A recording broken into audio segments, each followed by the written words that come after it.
This may surprise people, but at one time, prime rate was 22%. 22, can you imagine 22%? It was unbelievable. I paid it. And and he paid it, and he says to me, better alive at 25 than dead at prime. Well, if you're That's alive, a Tito Tibertiism. if you're alive at 25, maybe you can negotiate or do something. If you get prime, there is no prime, so you're dead and gone. So. Next question. Hey, Mark, we had this community. I was looking at this piece of land, and it was really an ugly piece of land, and it's called Whitney Mesa. So I'm going along, I'm buying land from Mark. Now, you never had enough money to buy from Green Valley. Your houses always had to be expensive because Mark charged you a lot. So I thought I'd kind of edge him out, you know. So I'm on the edge of Green Valley, and I'm over in this area called Whitney Mesa. So the airplanes are flying over and everything, and I'm looking at, I can make this thing work. So I go and I run into Steve Wynn. Now Steve Wynn is looking to build this golf course. I said, this gotta be cool. So Steve comes over to our office, and this is in the late 1980s, and he's got his architect. It wasn't Tony. He's a golf course architect out of Oklahoma City. So he's got it, and they drive up in their limo, and he lays all these plans out, and I thought, this is going to be dynamite. Now I haven't closed on the land yet, and I'm thinking, and he's drawn it off the Whitney Mesa, down, airplanes flying over, down through the Badlands here, and I'm going, this is just cool. So I keep working. He gets 3 meetings and everything. I close on the land. Steve gives me a call, tells me Shadow Creek is going someplace else. Now, this is where it gets to be a tough community. So I have to buy all this other land so we can make a nice community out of it. And the long story is we inherit this. We built, I think there's about 15,000 people live in the Whitney Ranch today. And it didn't turn out as beautiful as I had envisioned it, but we did get to build a lot more houses. And it ended up kind of a neat story. That's a good story. I was planning on him doing Shadow Creek there too, by the way. That was great news for us. But anyway, whatever happens, happens. Can someone describe how architectural or consumer changes have occurred over the years, and which factors challenged you the most? You can interpret that any way you want, by the way. Well, Mark, I think one of the things is product design over the years has really changed. Initially, in the beginning, people were looking for just housing, a place to live, raise their family. They were watching the monthly payments. As the years changed, they wanted a lifestyle. Suddenly, floor plans were not just a living room, a kitchen, and 3 bedrooms. The great room concept opened up, giving a bigger appeal as you hit the front door. The other issues were they wanted separation for living areas. They wanted larger master bedrooms. They wanted more amenities. Suddenly, tile wasn't acceptable anymore. They wanted granite. The windows became thermal windows, so they upgraded there. The roofs became tile. The outside became power wall early in the beginning. From 3-layer stucco, the house became more efficient. So product design really changed, and people were looking for the upgrades. The unfortunate part, they didn't want to pay for them. So it's always a battle, right? Yes. So it got us into the problem again of land acquisition, and when we had to buy from Mark, we had to watch the land costs quite a bit. This isn't the Mark Fine roast here, guys. You're supposed to be imparting information to everybody that they can take home and find useful. Well, that's exactly what I'm doing. Never buy land from me. Is that the take-home value? Mark, as Ray has led into, the Las Vegas very uniquely, probably starting in the mid-'70s, became a market where people wanted bigger and bigger houses. Mm-hmm. And it leads into, with the larger house, I think there's a little more demand, pressure in the architectural style and the sophisticated consumer. Today, the houses that we're building in Las Vegas are as big as any production homes in the country. And I don't think there's any market where you can actually buy a 5,000-foot production home let alone, I remember when we first built at the lakes in West Sahara in 1985, we built a 3,000-foot house. It was unheard of. And we had a drawing on Memorial Day weekend or Mother's Day, whichever it was, 1985, and the first 9 buyers out of our drawing picked a 3,000-foot house.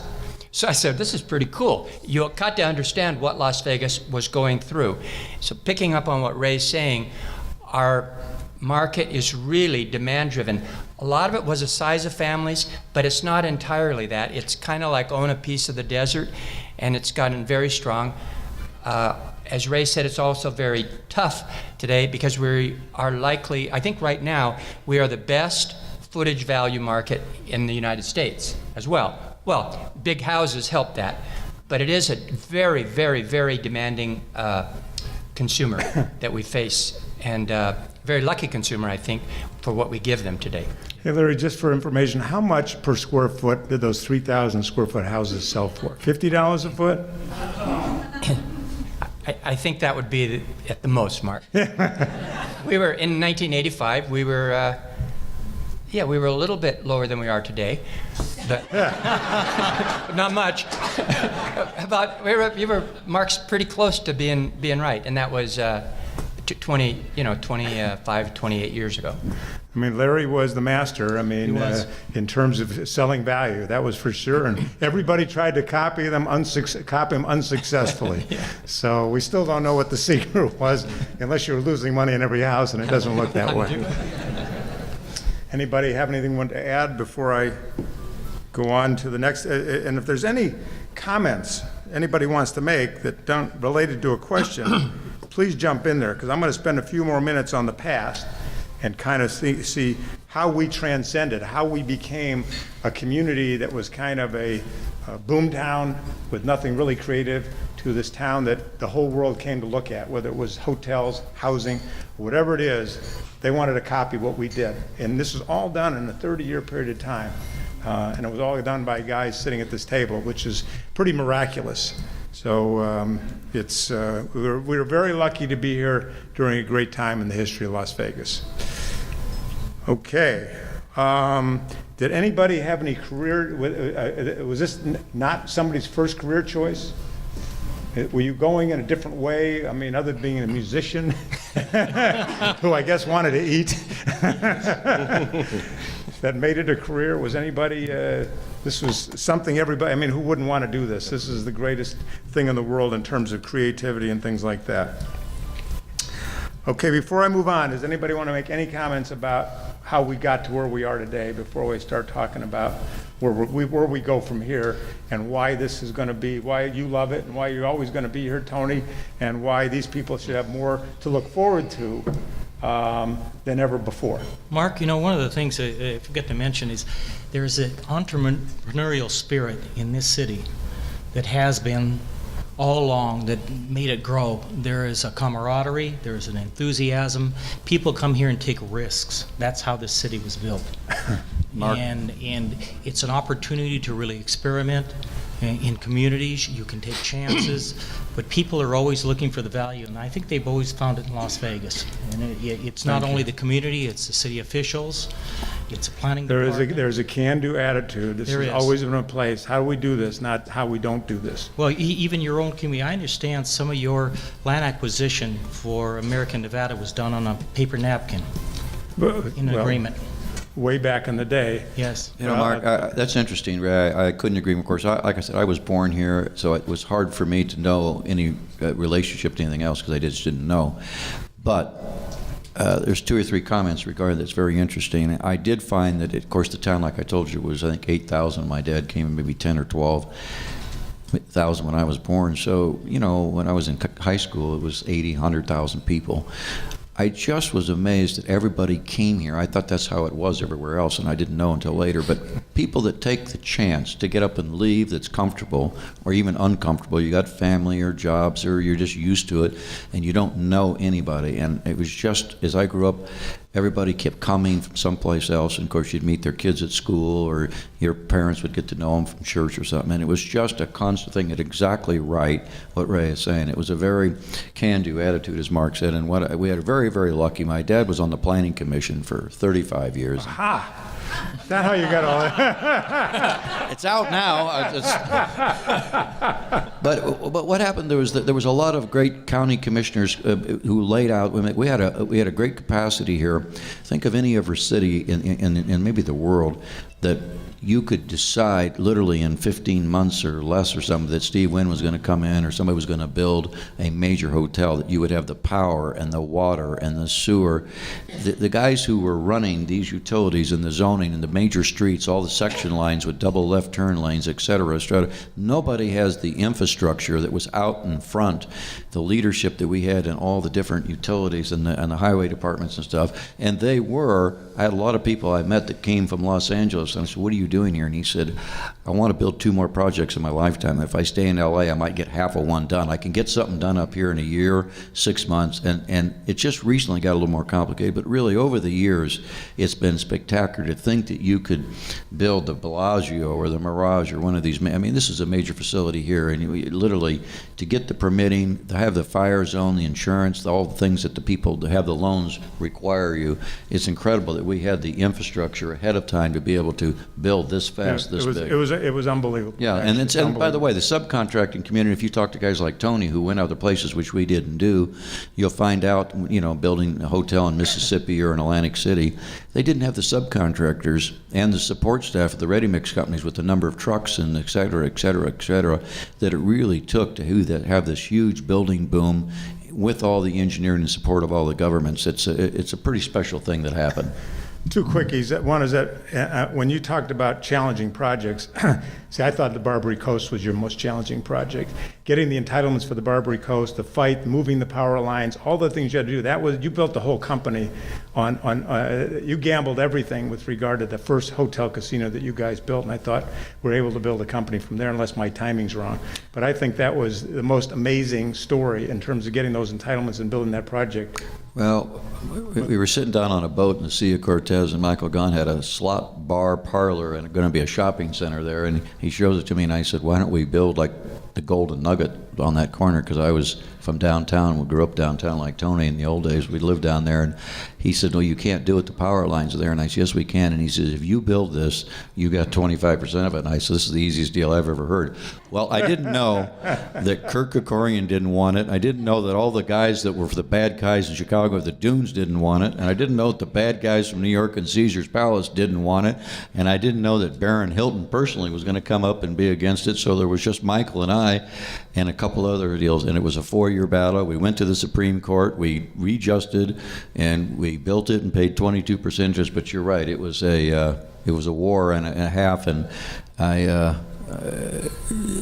it was probably, you're right, it was a complicated project to be there, no place to build. And the 2 key words that you can take with you, one is passion, which they had, and perseverance. You got to have passion and you got to have perseverance if you want to be successful in any business, especially this business, and deep pockets with patient money. Tony. Well, it's interesting to hear those perspectives. Because my career was around these guys, like theirs was around myself and what we were doing, but there is a difference now. To me, there's a much bigger difference, because I was working for the guys but that was just small arms fire. I mean, really, it's big. When you're in that battle, it's huge. But in general, it was just small arms fire. What the perspective I saw in the town, in the county, in the state, was a perspective now that you did have a lot of momentum around you if it was decided in general that it was a good thing. He wasn't going to build he wasn't going to build a building where they were going to manufacture illegal drugs. He was a guy who was trying to bump into the gaming business, no different than somebody who was trying to bump into the housing business. or anybody else's business. And if you could get through the hoop, then you were in. And once you were in, you were in. My point is that what's happened to our community now, when we built the Mirage, that was a really tight deal, and that was a time when Las Vegas had the opportunity through Steve to change the capital structure by which people could do things in Las Vegas. And it moved from the mafia, let's just be all clear, and it moved from the Teamsters, and Steve was able, along with the names of Hilton and that being here, to bring Drexel Burnham in here or bring Wall Street in. And if you have big ideas, you have to have big capital. You got to have capital. And once Wall Street came to Las Vegas, and thank God, the Mirage worked, and that's, you never know, huh? It could have, the Mirage could have been built in September, on September 2008, and it would be a different hotel, huh? So my point is that we have a community now that is a community. In those days, it got done, and there were people that made it get done, and there was a group that you could talk to. We have a community now that I think we need to think about a little bit. And you might want to think about, we don't have that cohesion right now. And rightfully so. We're coming off of 5 years of a very interesting time in our country, a very interesting time now. And it's kind of been everybody for themselves the last 5 years. And we might want to think about it as a community. We need to figure out how to get that momentum back. That's the whole long-winded point. But we need to figure out how to get that back. We're all too old up here. Speak for yourself. Wait a minute. I'm only 40 years old. That's what that 40-year battle does to you. But there's a lot of great young faces out here, bright, young faces out here. And I would think different from when we were young. It's when you look at it, I see my children, I see a lot of young people in my company, and it's got to seem a lot harder today than it did for me, I think, when I was 40 years ago. But you need to band together. You're smart. You need to empower yourselves. You need to make yourselves heard to the older people who still have the reins on this ship that we're all want to turn over, are turning it over. And that would be my thought. What has changed?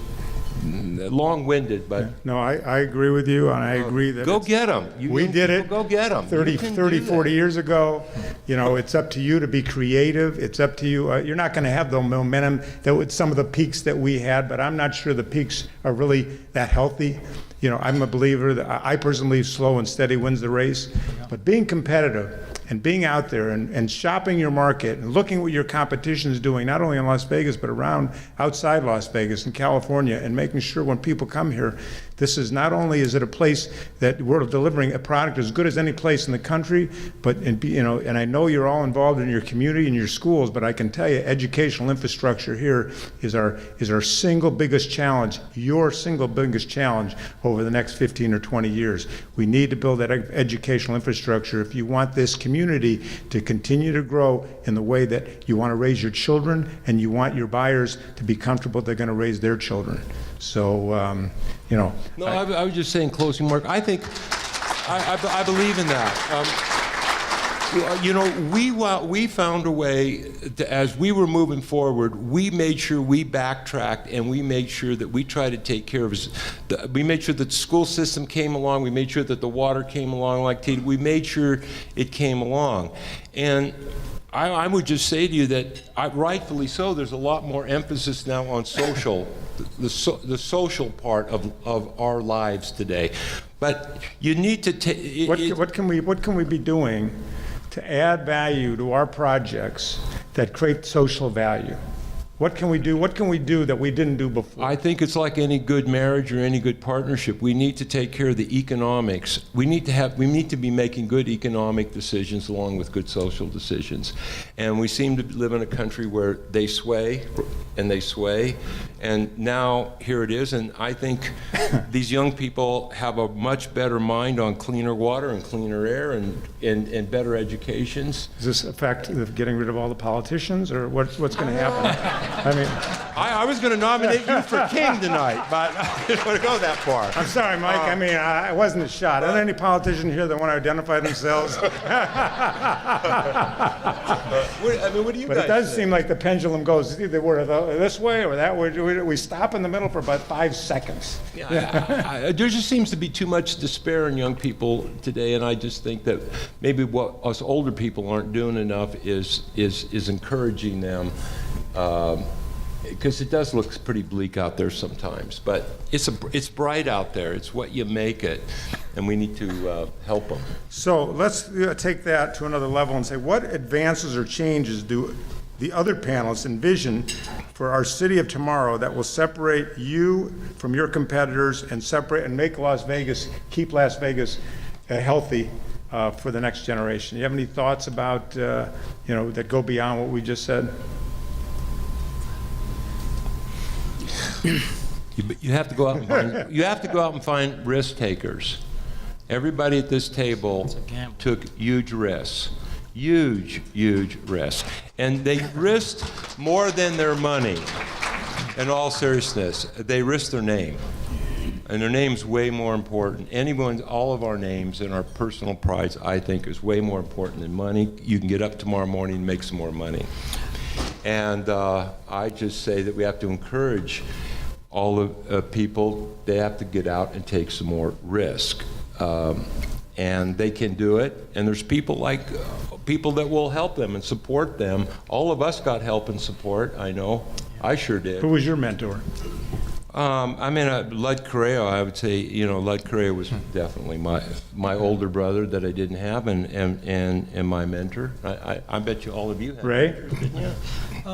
Mine was probably Doug Pardee. One of the things I wanted to mention is it's a thing called shared responsibility. You take a company like Pardee Homes. I mean, most of you here this evening know Pardee Homes over the years. We've been here for a long time. But it's a shared responsibility of every owner and of the employees to carry that on. It's also incumbent of the owner to transfer what made that company a success and give that to the employees. An opportunity. You have to recognize those people who want to step up and who want to take the responsibility to preserve the reputation of your companies here this evening. You have to look around and find those people who are willing to go. And he had mentioned something that, it's so much today in the younger generation. I think what it is they're waiting for something to happen. You have to make it happen. You have to take that responsibility. You have to go beyond what your job description is. You have to get involved in the community. I know for myself, over the years, I got involved with the associations, 10 of them. And that's why he said he's 45, I'm 35. So you can see the difference. I got involved also as a commissioner for the state, for the real estate division. And once I got involved in that, I found some ways to do legislation to improve our industry. So you got to get involved as a builder. You got to get involved in your community. When you do those things, they grow deep roots. And you want to make sure that you take those things you've learned and pass them on to the employees around you. So it's always a good thing. I agree. Thank you. All right, we're going to continue on. We don't have much time left. Do we have questions or any questions submitted from the audience that have been edited? Oh, they already been answered. Well, then, please stay where you are. Stay where you are. All right, it's 7:25. We told everybody to be out of here by 7:30. Maybe we can just kind of go through and say the future is what we make out of it, is what I think I've heard here tonight. It's what we give back. It's what we contribute. It's going beyond just the basics, the job description or whatever it is, and to leave behind a better place than we found things. All we are is a link in a chain, and our responsibility is just to not be the weak link. I'm not sure history will decide where we're the weak link or a good strong link. But the reality is, it's up to you to decide, what you have to do not to be the weak link, and to carry on this tradition of what Las Vegas is. It is the most successful, well-known, admired city in the whole world. You can't go anywhere and not say you're from Las Vegas, and people get excited. Nobody gets excited about anything in the world, but if you say you're from Las Vegas, it doesn't matter where you are, what language you're speaking. They all want to be they all want to come here. And you're living. You've got something nobody else has got. Do you want to ask a question?